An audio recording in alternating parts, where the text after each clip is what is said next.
থাকবেন, সবাই ভালো থাকবেন। আসসালামু আলাইকুম।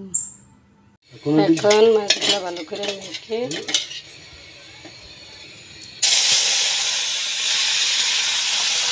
এখন কড়াইতে দিয়ে দিয়েছি।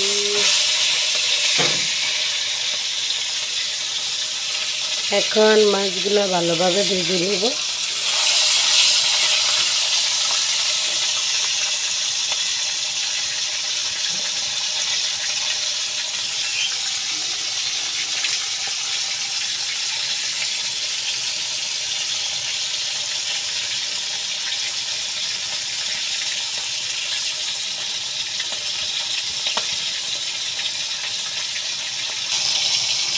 এখন গুলা দিয়ে দিব।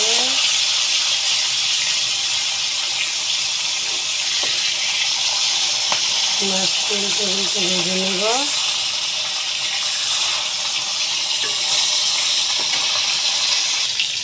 এখন মাছগুলা ভাজা হয়ে গেছে, তুলে নিব। মাছগুলা তুলে নিয়ে কড়াইতে পেঁয়াজ দিয়ে দিব।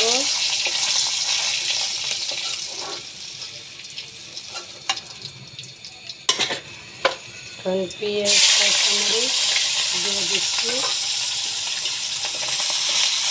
ভালো করে পেঁয়াজগুলো ভেজে নেব। এখন আদা রসুন দিয়ে দিব। আদা রসুন দিয়ে ভালো করে ভেজে নেব। আদা রসুনের কাঁচা গন্ধটা চলে যাবে। এখন স্বাদ মতো লবণ দিয়ে দিব। হলুদের গুঁড়া দিব পরিমাণ মতো। একটু পানি দিয়ে দিব। একটু পানি দিয়ে 1 চামচ মরিচের গুঁড়া দিয়ে দিব। এখন ভালো করে কষিয়ে নেব। এখন কষানি হয়ে গেছে, তরকারিগুলো ঢেলে দেব। আলু, পটল, লুবা দিয়ে রান্না করব। এখন ভালো করে লাড়ে ছেড়ে ঢেকে রাখবো। সিদ্ধ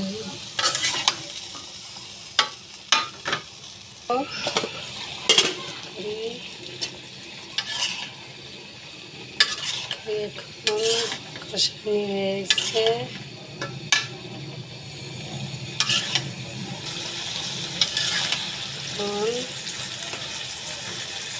আলুগুলো একটু সিদ্ধ হবে, 2 মিনিট ঢেকে রাখবো। 2 মিনিট পর আসতেছি। এবার ঢাকনাটা খুলে দেখবো।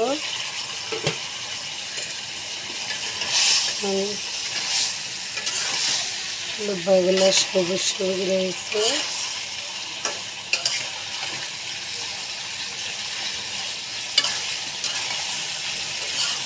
তারপরে ঝোল দিয়ে দিব।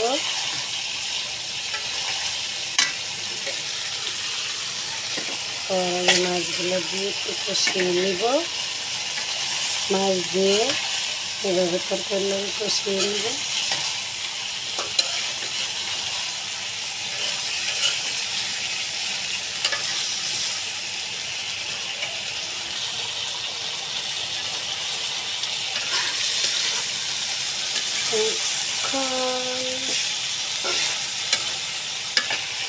ঝোল দিয়ে দিব পরিমাণ মতো।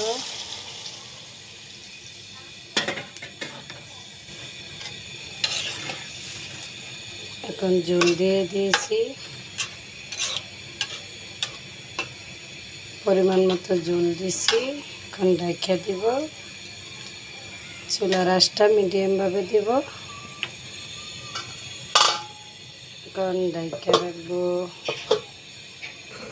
এখন ঢাকনাটা খুলে দেখব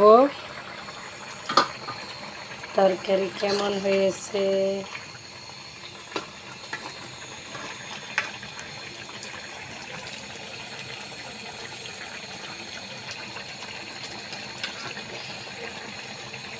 এখন তরকারি হয়ে গেছে, আলু সিদ্ধ হয়ে গেছে।